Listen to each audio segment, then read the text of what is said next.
Hey guys, this is Anthony Avina, and welcome to episode 2 of Honor Quest Magazine's The Weekly Riff. Today, let's just start out with the biggest news in television this week. Well, every week so far for the last couple months. Breaking Bad.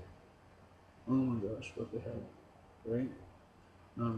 Everyone who's watching this video right now, spoiler alert if you don't want to be known, let know what happened on Breaking Bad. It's been all over the news, so I'm pretty sure it's pretty hard to not find out what happened on Breaking Bad. But if you don't want to know, turn away now. All right, you guys good? All right. So Hank's dead. Walt pleaded with the Nazis who shot Hank to um, let him live, and very emotional, touching scene to see Walt fighting to save Hank after everything Hank's been trying to do to put him down, pretty much. Um, Walt even gave up all his $80 million of his that he earned, from the meth business.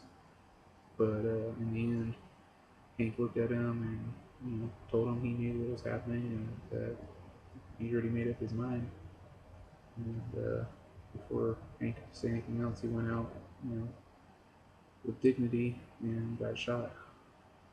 Very emotional performance. On top of that, Walt gave up uh, Jesse to the Nazis in retaliation for Hank being killed, and told Jesse that he watched Chained, which was something that everyone's been expecting to come out this year before the end of the series.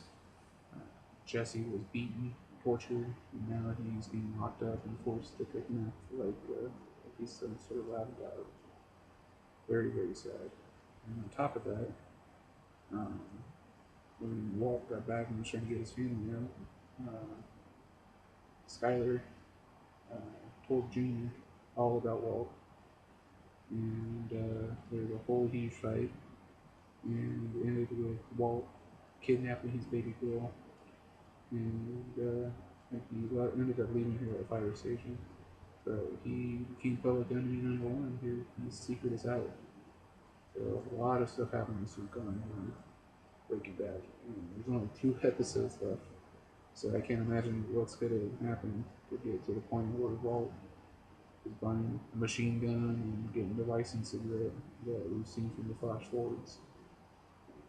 A lot to happen in the next 2 episodes. For our CW shows, some new screenshots came out, 28 pictures from the premiere of Arrow Season 2. Pictures with Stephen Amell and Summer Glau and Emily Bet Rickards as Felicity. Um, some great shots of businessman Oliver trying to step into the role of inheriting the company, Queen Industries, um, and trying to fight to keep it alive while Summer Glau's character was trying to absorb the company. So it's going to be an interesting dynamic to see Oliver as the businessman while trying to juggle the vigilante.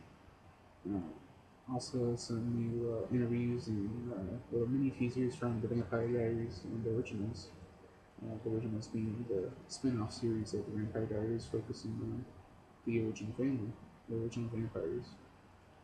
So those are both great shows, and I can't wait to see those. About 2, 3 weeks, 2 or 3 weeks to see that. No, yeah. Great new show this week. A couple of great shows on Fox. Sleepy Hollow, which I was very excited to see. Did very well with the ratings, and is a great mix of fantasy and cop procedural with religious undertones, sort of. But a really great show. Very great acting. Um, a lot of beheading and shooting for your action oriented show. But the creators of Star Trek, not J.J. Abrams, but the writers are behind this show, and it was a fantastic premiere, and I hope it keeps doing well. And on the same note, it was just announced today that John Noble uh, Walter from Fringe is going to be making a very pivotal recurring role on CB Power. So he'll be returning to Fox, and I'm very excited because Fringe was one of my favorite shows, and Walter was the most emotional character on that show. So it'll be really good to see him. Also, Tuesday night was Fox's comedy lineup premiered, starting with Dad's, which is a really quirky, funny, uh, kind of an old school show, like with the laugh track and everything. After that was Brooklyn Nine-Nine with Andy Samberg and Terry Crews and Andre Brower. That was a lot of fun, really hilarious. I can't go wrong with some SNL vets, especially since Fred Armisen guest starred on it. It was really funny. It's a office type of scenario with the cameras and everything, and focuses on a Brooklyn precinct homicide detectives. So that is pretty fun. Of course, season 3 of New Girl premiered, and it was hilarious, absolutely hilarious. Jake Johnson and Zoe Deschanel just killer together, and everyone in the show just plays off of each other very well. Also, Mini Project season 2 premiered, and that was hilarious too. Minnie Collins is fantastic. She's a great actress, hilarious comedian, and very pretty. So it's Tuesday nights they're looking to be shaping up to be like NBC's Thursday night comedies for Fox. So every Tuesday, if you're looking for a comedy, head to Fox. Also, rumors going on right now that Marvel is going to be developing a second TV series based off of Peggy Carter from Captain America. For anyone who's never seen Captain America, the original movie, Peggy Carter was Captain America's girlfriend during World War II. She was an agent that worked with, the very young uh, Tony Stark's father, Howard Stark, and the U.S. government, and she was pivotal in helping create SHIELD, which is going to be the new TV series on ABC premiering on Tuesday, Agents of SHIELD. So that'd be kind of interesting to see a really strong, action-oriented female character take center stage on the show for Marvel.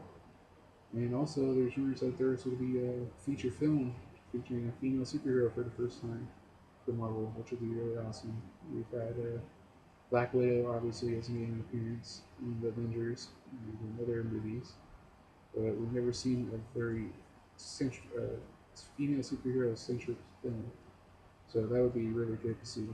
A lot of great, strong female characters in Marvel. So that would be awesome. Finally, last bit of news, not like very informative news, but any Star Wars fans out there will appreciate this. J.J. Abrams did an interview recently, and he talked about his vision for Star Wars.